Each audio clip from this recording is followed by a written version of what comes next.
নমস্কাৰ, welcome back to my channel চুমচিকা আখল ঘৰ। আজি মই বনাবলৈ লৈছোঁ সৰিয়হ আৰু মাছৰ জোল। ইয়াৰ বাবে মই লৈ লৈছোঁ কেইপিচমান ৰৌ মাছ আৰু 2টা কেঁচা জলকীয়া, 4 ফুটা নহৰু আৰু 4 চামুচমান সৰিয়হ মই এনেদৰে তিয়াই ৰাখিছোঁ 1 ঘণ্টামান। এতিয়া এইখিনি মই মিক্সিত পিচি ল'ম। মই গেছত এখন কেৰাহী পাতি থৈছিলোঁ। কেৰাহীখন গৰম হ'লত মই মিঠাতেল দি দিছোঁ ইমানকণ। এতিয়া মই মাছখিনি হাফ ফ্ৰাই কৰি ল'ম। মাছৰ জোল বনাবলৈ হ'লে মাছ সদায় হাফ ফ্ৰাই কৰি ল'লেহে মাছৰ শাকৰ সোৱাদটো ভাল হয়।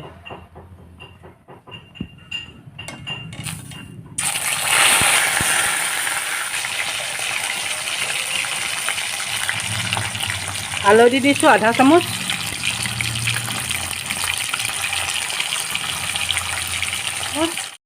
নিমখ দিছোঁ আধা চামুচ,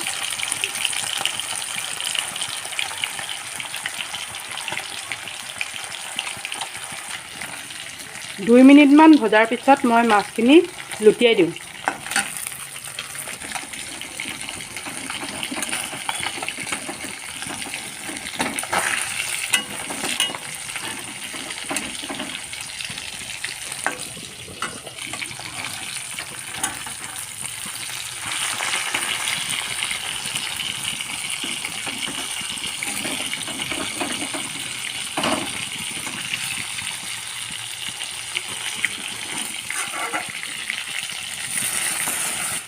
মোৰ মাছখিনি হাফ ফ্ৰাই হৈ গ'ল।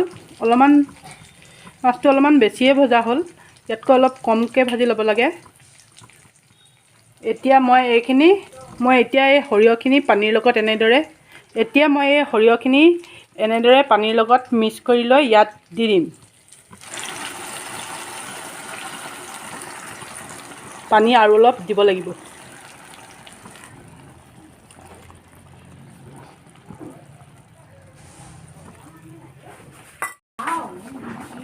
এতিয়া ইয়াত মই দি দিম হালধি আধা চামুচ, নিমখ দিছোঁ আধা চামুচ,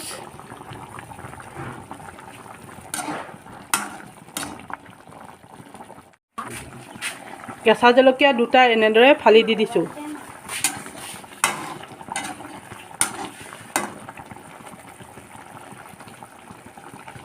পাঁচফোৰণ মছলা দিছোঁ আধা চামুচ।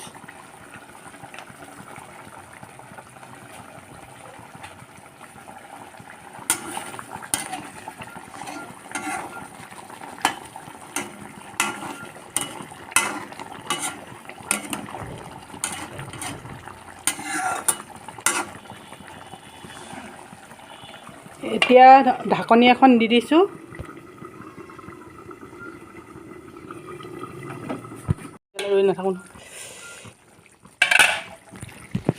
মই শাকখিনি এবাৰ লৰাই দিছোঁ।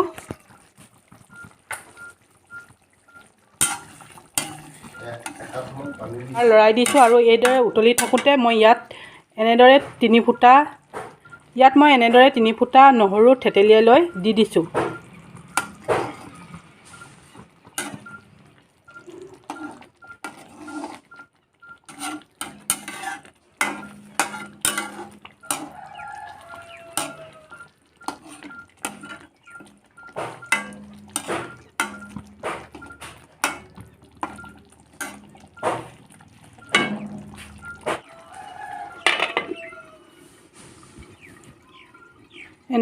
এনেদৰে উতলি থাকোঁতে নহৰু কেইফুটামান দি দিলে চব্জিৰ গোন্ধটো বৰ ধুনীয়া ওলায় আৰু শাকখন খাবলৈও ভাল হয়।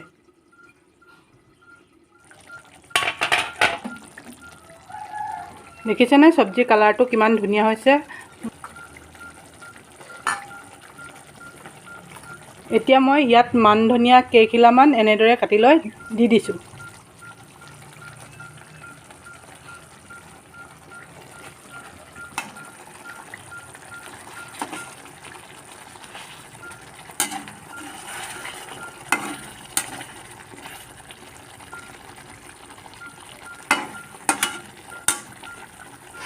মোৰ